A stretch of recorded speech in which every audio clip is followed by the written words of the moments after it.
pledge allegiance to the flag of the United States of America, to the republic for which it stands, one nation, under God, indivisible, with liberty and justice for all. Just one quick break before we get on to the next segment here. Tom Silmi was just recently elected to the Suffolk County Legislature, another one of our victories. I just want Tom to give a quick update on what's happening at the Suffolk County Legislature quickly. Any quick questions, and we'll take it from there. Thanks, Tom. Thank you very much, Steve. Thank you all. And I really wanted to just accomplish two things tonight. First of all is to say thank you very much for your support. I stood here several months ago and asked you for your support as a candidate for the Suffolk County Legislature. And today I stand here before you as the newly elected legislator in the 10th Legislative District, largely in part to you. So thank you very much. Very quick, there's two just quick issues, right? And very quickly, just to finish up, politicians misread elections. Obama misread his election last year. He misread it and thought that it was a move, that the country was moving to the left, right? Totally wrong. I hate to say it, but a Republican counterpart of mine in Nassau County, you all saw the newspaper a couple of days ago, misread his election this year and gave himself a huge raise. My promise to you is to be a good steward of your trust and not to misread your trust in me in electing me as your county legislator. I promise to be here as much as I can for your meetings. If not, I'll send one of my aides to talk about what's going on in the legislature. And once again, thank you very, very much for your support.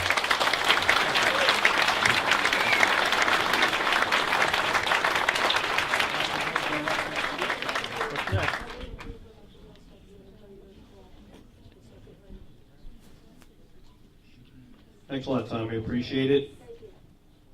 And of course, he touched upon what is actually the next item on the agenda, which is the raises that the Nassau County Legislature just voted for themselves. Very interesting. 42% raise for the presiding officer, deputy presiding officer, and the minority leader. Now, when I first heard this, I was actually on my way back from Washington, and Ray calls me up. He says, Steve, you're not going to believe it. You're not going to believe what these guys did. They voted themselves a 40% increase. I said, nah, it's impossible. That's impossible. Who the hell would do something like that? I said, no, it's just got to be the difference between his normal legislative salary and his stipend for being appointed to presiding officer. Because I just couldn't fathom that could possibly take place. Lo and behold, we checked it out all night, made phone calls all night. We got the minority leader on the phone at like 11 o'clock that night. Is it true? Yes, it's true. That was Diane Yotaro, who Ray actually had talked to earlier in the evening. That's the minority member of the legislature there, minority leader. She said she would refuse to take her raise. So anyway, we tried to contact everybody, and we did. Made phone calls out to Mangano, Peter Schmidt, who's the presiding officer. And it took a few days, but we got, Peter called me today, and I asked him to explain himself. And of course, he basically said that, well, we're the lowest paid legislators in the entire state. Okay. Yeah. So? Find another job. I said, did you not know the pay level when you sought the job?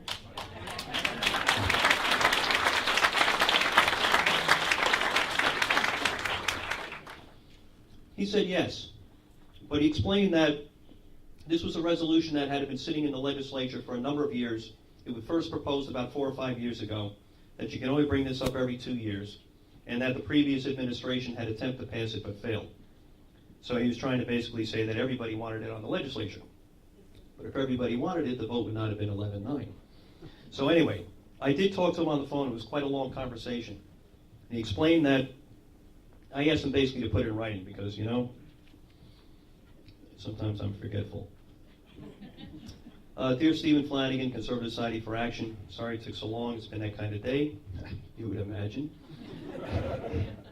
Here are the facts. Number one, the increases in the legislative leadership stipends, presiding officer, minority leader, deputy presiding officer, is the first increase in 15 years, since 1996. Okay, good point. Number two, the increase is coming from the existing legislative budget. It does not cause an increase in legislative budget and has no fiscal impact on overall Nassau County budget. Okay. Number three, in each of the 10 years that I served as minority leader, I returned it to the county the unspent portion of the minority budget. At the end of this year, I will return to the county the unspent portion of the majority budget. Okay. And he just ends it off and says, nonetheless, I am thinking of what we discussed. Now, what we discussed was very simple. He has made a list of promises that they are going to reduce the budget. He indicated that they've already reduced the budget by millions of dollars, and that's probably true. If you look and you've been keeping abreast of what's happened in Nassau County, you'll see that a number of initiatives have been taking place. He says that those initiatives have just begun, that they're going to be cutting departments, they're going to be consolidating services, perhaps cutting staff, a lot of efforts that I guess we could support. And he said that he's going to earn the money. And I said, well, listen, you know what? I'm a small businessman. I'm in the private sector. I get my commissioner bonus after I perform, not before.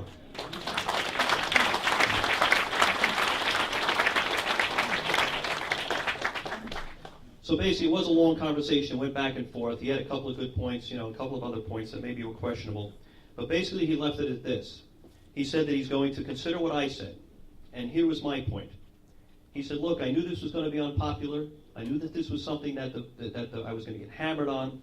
He said, but I'm a big boy and I can take the heat. But I told him that you're not the only one taking the heat. We are.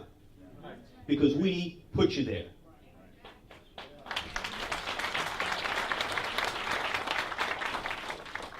We put you there, so we are just as responsible for what you did. And you better think long and hard that if you think you're the only one that's on the spot in this particular case, think again. Because we're on the spot too.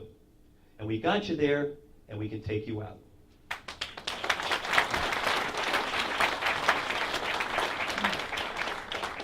I'll be following up on this. He promised to keep me informed as to efforts to try and mitigate our concerns.